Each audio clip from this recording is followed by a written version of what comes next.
Commander Vex stood at the observation deck of the massive transport vessel, watching the blue-green marble grow larger through the reinforced viewport.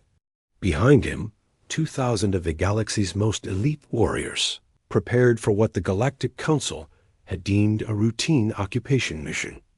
These weren't ordinary soldiers. They were Deathworlders, beings who had survived the harshest planets in known space. Captain Thorn adjusted his combat armor one final time, the biosteel plates gleaming under the ship's artificial lights.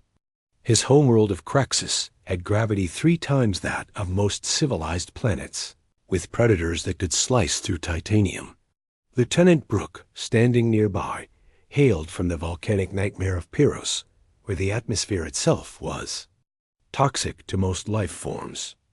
These warriors had conquered worlds that would kill lesser beings just by breathing the air. Intelligence reports indicate minimal resistance, Vex announced to his assembled forces. The inhabitants call themselves humans, a primitive species that has barely achieved interstellar travel. Their world registers as a Class 7 death world, but our analysis suggests this classification is grossly exaggerated. The first wave of drop pods descended through Earth's atmosphere like falling stars. Colonel Kane, leading the advance team, felt his confidence surge as they approached the landing zone. His tactical display showed green across all sectors.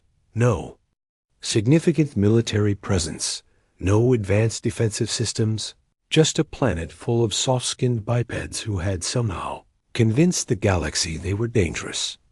The pods struck ground in what the humans called the Amazon rainforest. Kane's team emerged with standard protocol, establishing a perimeter while scanning for threats.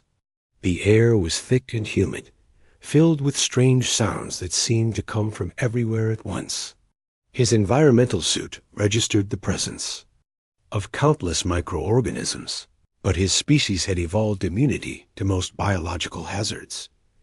Private Lee was the first to notice something was wrong. The jungle around them seemed to pulse with hidden life, and his motion sensors were picking up movement in every direction. Not the random movement of harmless wildlife, but something more coordinated, more purposeful.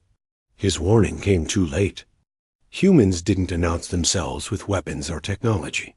They simply appeared from the green shadows, like ghosts made flesh.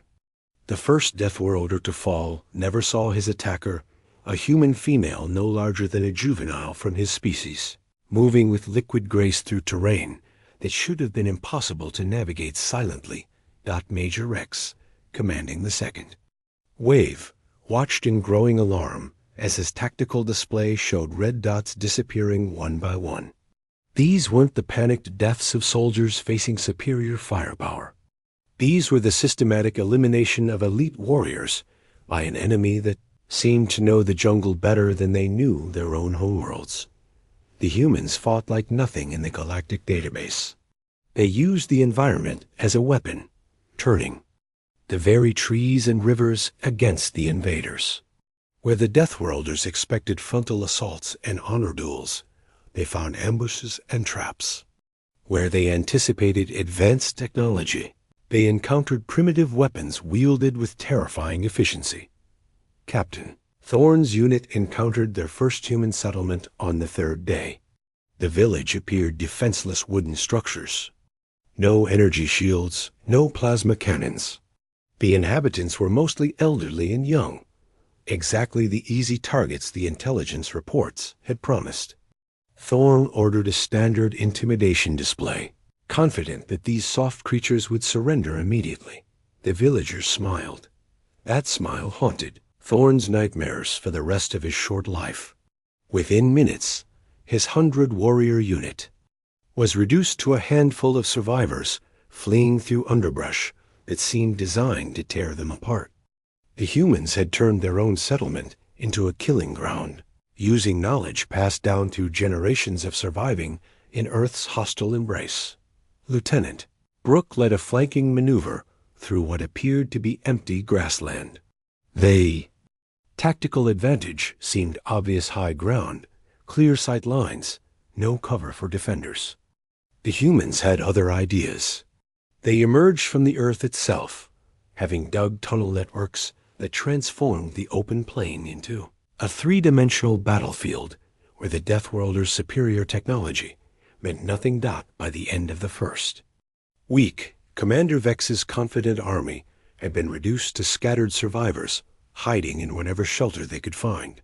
The humans weren't just defending their territory, they were hunting. Every night brought new sounds, new horrors, new evidence that these supposedly primitive beings had turned their entire world into a weapon. The breaking point came when the humans demonstrated their true nature. Captain Thorne, one of the few officers still alive, watched in horror as a human child barely old enough to walk casually picked up a venomous snake that would have killed most galactic species instantly. The child giggled as the creature writhed in its small hands, completely unaffected by toxins that could drop a Craxian warrior in seconds. The humans weren't just surviving on a death world. They were the reason it was classified as a death world. Every creature, every plant, every microorganism on the planet had been shaped by millions of years of competing with the most adaptable predators in the galaxy. The humans hadn't conquered their world, they had evolved with it, becoming something that transcended normal understanding of survival. Private Lee, now promoted to sergeant by virtue of being one of the few survivors, led the final retreat to the extraction point.